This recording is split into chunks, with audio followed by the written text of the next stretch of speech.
This is antifungal agents. Okay. So why are we discussing this today? Because invasive fungal infections have dramatically increased in recent few years. The reason is the more intensive chemotherapy being used, longer duration of neutropenia and immunosuppression, lot of invasive devices, and increased duration of hospitalization in our patients. Advances in the microbiological and radiological diagnostic methods may also be one of the reasons why we are seeing so much of fungus right now. We need a high index of clinical suspicion and appropriate investigations for early diagnosis. And of course, as we have discussed again and again, we need to differentiate true infection from colonization. That is extremely important when we are dealing with fungi, unlike bacteria. So I will just discuss the antifungal agents in 4 groups today. The first is polyenes, the second is azoles, third is antimetabolite, and 4 are echinocandins. So let's start with this small diagram. As you can see here, amphotericin B, echinocandins, azoles, and flucytosine, that is 5-FC. Now, azoles, they basically act on the cell membrane. Amphotericin B and echinocandins, they act on the cell wall. The mechanism of action I'll tell you. On the other hand, 5-flucytosine, it is basically an anti-metabolite and inhibits the DNA synthesis. The name is not visible. This is amphotericin B, which belongs to the polyene group. Now, we all know that it's available in 3 formulations: deoxycholate, lipid complex, and liposomal. So how does amphotericin work? Amphotericin, basically, it gets bound to the ergosterol, which is present in the cytoplasmic, which is present in the cell wall. And once it binds to the ergosterol, it damages the wall in such a way that it leads to increase in the membrane permeability plus oxidative stress, and hence it is a fungicidal agent. The onset of action is very rapid, as there is no metabolic process which is required before the target is exposed. Now, amphotericin B is one of the broadest antifungal agents. So whenever we don't know what are we actually dealing with, it's always better to start with amphotericin B and then de-escalate once you have a proper diagnosis of the fungus. Again, there are some fungi which are not sensitive to ampho: Aspergillus tereus, Candida lusitaniae, Scerosporium, and Trichosporium. This must be very boring to you all. I am so sorry, I have to. Okay, so now amphotericin B, it is 95% of the drug is protein bound. What is the importance and implication of this? It actually leaves the circulation very promptly. It gets stored in the liver and other organs and then re-enters the circulation slowly. So then what happens is that the tissue elimination life is around 15 days. So even if we stop amphotericin B, we can detect some of the levels up to 7 weeks after stopping the drug. And therapeutic levels actually persist up to 7 days after stopping ampho. So, many a times what happens is our patients develop nephrotoxicity on ampho and we have to give a drug holiday of 2 to 3 days. So then we are not very much worried because we know that the therapeutic levels are going to persist. It's not that the patient is not on any antifungal. Prolonged infusions are preferred because nephrotoxicity and infusion-related acute reactions are lesser with prolonged infusions. So we always give ampho over a period of 6 to 8 hours. There is no hepatic or renal dysfunction, renal dose adjustment in ampho. We have to give full dose or we have to give a drug holiday if there is nephrotoxicity. Now, what is the difference between liposomal and deoxycholate preparation? Yes, who will tell me? Kruti, can you tell me any one difference? Deoxycholate and liposomal preparation? Okay, so liposomal amphotericin B, it is an extremely costly drug. You all must be aware of that. The daily cost is somewhere around 40 to 60,000 rupees per day. The dose is around 5 mg per kg of body weight.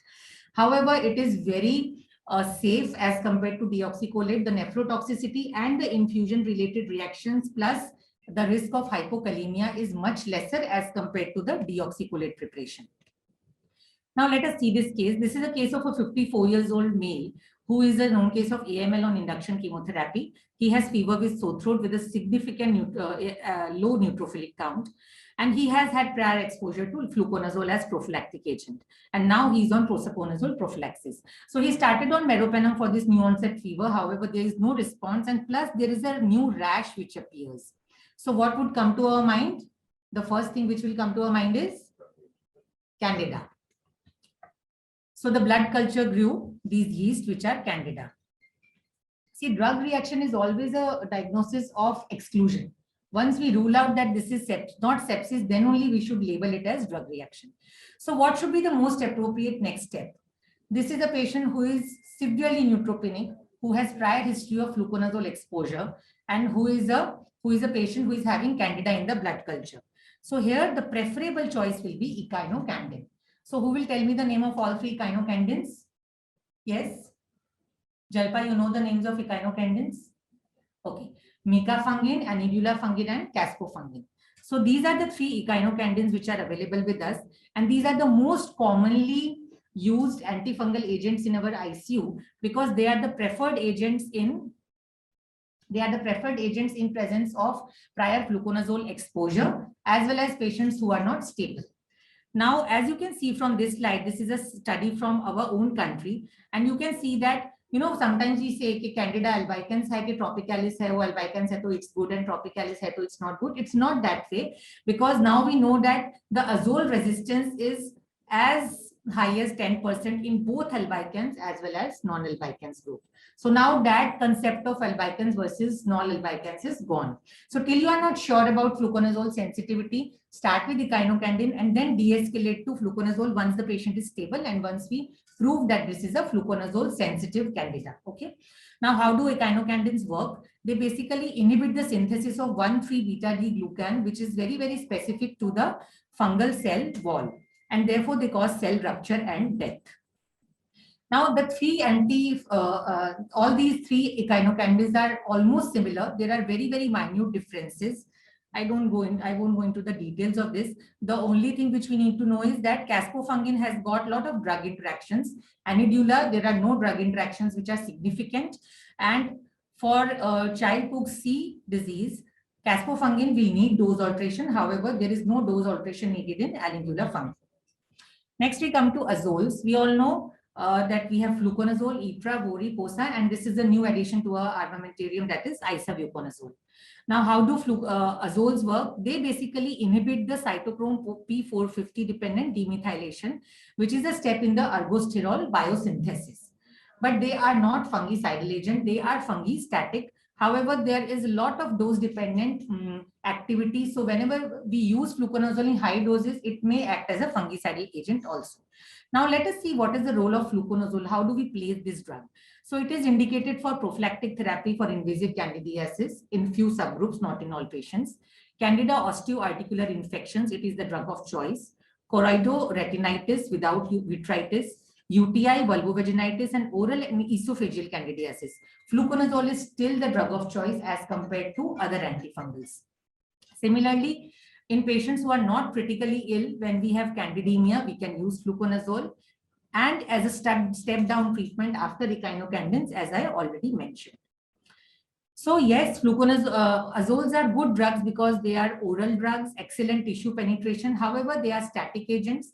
They have narrow therapeutic window. Drug interactions and drug resistance is a major problem with azoles at present. This is a case of 45 years old male patient, relapsed AML. He has fever and rhinorrhea for 5 days and cough for 2 days. And as you can see here, there is a dense consolidation here. He's already on antibiotics, not responding. So what do you think should be the best treatment for him now? Would you like to start Ampho, Vori with echinocandin, or Ampho with voriconazole? I would give you a hint here. The serum galactomannan is significantly positive. Any idea?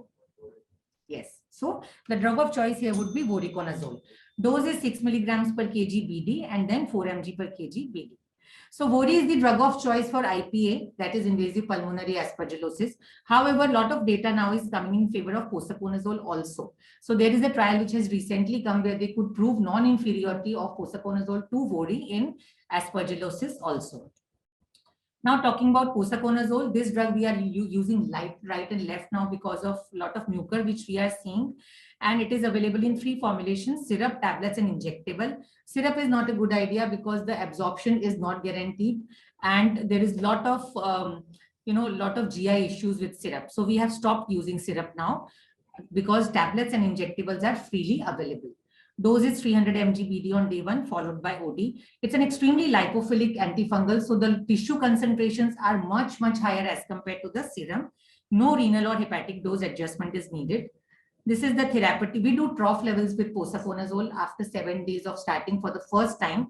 And these are the targets. Just give me 1 minute more. Huh?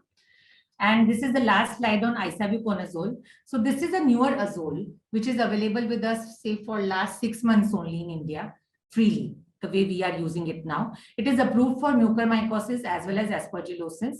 The good part about this drug is that the bioavailability is excellent, around 95%. We don't need to do any trough levels like we have to do with voriconazole and posaconazole.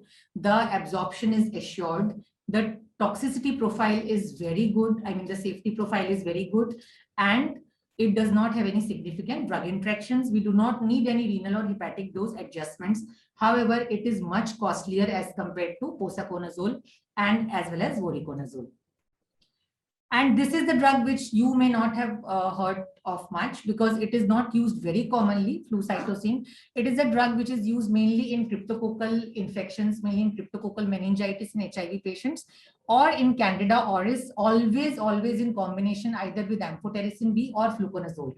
The message which you should take is this drug should never be used alone because the resistance develops very, very fast. And this is the last table which depicts that what is the spectrum of action of various antifungals, and I have put those fungi which are not covered by these various antifungals.